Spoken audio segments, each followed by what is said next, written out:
आज हम लेने वाले हैं रम्य संस्कृतम। क्या? रम्य संस्कृतम। अब उसमें हेडिंग ऊपर दिया है उपपद विभक्तय और ब्रैकेट में दिया है धातवः। अब एक क्वेश्चन आपको एग्जाम में आता है, उपपद विभक्तय और धातु मतलब अव्ययानाम धातूनाम उपयोगम कृत्वा वाक्यानि लिखतः, मतलब धातु का इस्तेमाल करके सेंटेंस लिखो, ऐसा वो एग्जाम में आपको क्वेश्चन आता है। अब एक क्वेश्चन एंटायर वालों को 4 मार्क्स के लिए है और कंपोजिट वालों को 2 मार्क्स के लिए है। अब सेंटेंस एक एक हम पढ़ते हैं, उसको समझ लेते हैं। सबसे पहले पहला सेंटेंस में दिया है उन्होंने गम। गम क्या है? मूल धातु है। क्या है गम? मूल धातु है। गम मतलब क्या? गो। गो मतलब इंग्लिश में हम गो बोलते हैं और उसको ही क्या बोलते हैं? जाना। अब विभक्ति कौन सी है? द्वितीया। मूल धातु क्या है? गम। विभक्ति कौन सी है? द्वितीया। और गम मतलब क्या? गो। गो मतलब जाना। जाना आना कुछ भी बोल सकते हैं। पांडवाः हस्तिनापुरम अगच्छन्। पांडव हस्तिनापुर में आए हैं। उसके बाद सेकंड सेंटेंस है कूप और क्रुद्ध। थर्ड सेंटेंस है क्रुद्ध। और कूप और क्रुद्ध का मीनिंग एक ही होता है। कूप और क्रुद्ध मतलब क्या? गुस्सा करना। अब उसको ही हम इंग्लिश में बोलते हैं गेट एंग्री। अब सेकंड सेंटेंस देखो आप, कूप कौन सी विभक्ति है? चतुर्थी। यहाँ पे सेंटेंस दिया है माता शिशवे कदापि न कुप्पेत।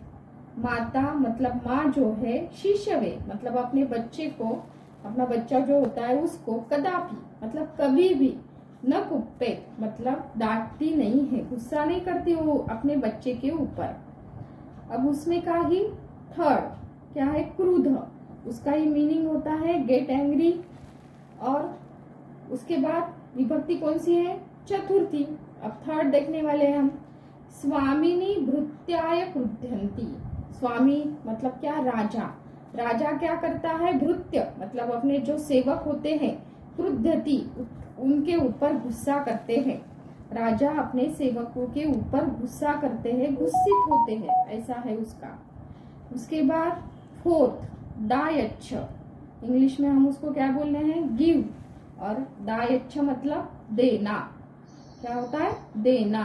विभक्ति कौन सी है? चतुर्थी। शिष्याः गुरवे दक्षिणां यच्छन्तु। शिष्य अपने गुरु को दक्षिणा देना चाहता है। गुरु दक्षिणा शिष्य अपने गुरु को देना चाहता है। उसके बाद फिफ्थ क्या है? कथ। कथ मतलब टेल। कथन करना, बोलना, उसका मीनिंग क्या होता है? कथन करना, बोलना। कथ मतलब टेल। विभक्ति कौन सी है? चतुर्थी। अप्सरसो देवेंद्राय वृत्तांतम अकथयताम। अप्सरा जो होती है वो देवेंद्राय मतलब देवराज इंद्र को, वृत्तांत मतलब अपना समाचार जो है वो क्या करती है? अकथयताम मतलब कथन करती है, समाचार जो है वो देती है, बोलती है, ऐसा हम बोल सकते हैं। उसके बाद 6 नंबर का क्या है? रक्ष। रक्ष मतलब प्रोटेक्ट। अब रक्ष मतलब रक्षा करना, रक्षण करना। पंचमी विभक्ति है। कौन सी है? पंचमी विभक्ति है। कृष्णः संकटात् आपदः गोपालान् रक्षति। अब संकटात् और आपदः दोनों में से एक कुछ भी आप ले सकते हैं। कृष्णः संकटात् गोपालान् रक्षति। कृष्ण क्या करता है? जब कोई भी आपत्ति आती है तब सब गोपाल जो होते हैं उनकी रक्षा करता है, गोपियों की। वी प्लस रम। मूल धातु क्या है? वी प्लस रम। अब उसका मीनिंग होता है स्टॉप मतलब रुकना। विभक्ति कौन सी है? पंचमी। कौन सी विभक्ति है? पंचमी। अब सेंटेंस क्या है? त्वम वृथा कलहात् विरम। त्वम वृथा कलहात् विरम। वृथा मतलब कुछ भी कारण न होते हुए, कलहात् मतलब झगड़ना, विरम मतलब रुक जाओ। आप कुछ भी कारण न होते हुए झगड़ा मत करो, बंद करो, ऐसा उसका मीनिंग होता है। उसके बाद 8 नंबर का है स्नेह, मतलब लव, प्यार करना, प्रेम। सप्तमी विभक्ति है वयम भातृषु स्नेहम, वयम भातृषु स्नेहम, मतलब मैं मेरे भाई से प्यार करता हूँ। उसके बाद 9 नंबर का क्या है, रुच, रुच मतलब लाइक, पसंद आना। विभक्ति कौन सी है, चतुर्थी। कौन सी विभक्ति है, चतुर्थी। नरेंद्राय व्यायामः रोचते, नरेंद्र उस लड़के का नाम है। व्यायामः रोचते मतलब उसको क्या एक्सरसाइज करना क्या है, रोचते मतलब पसंद है।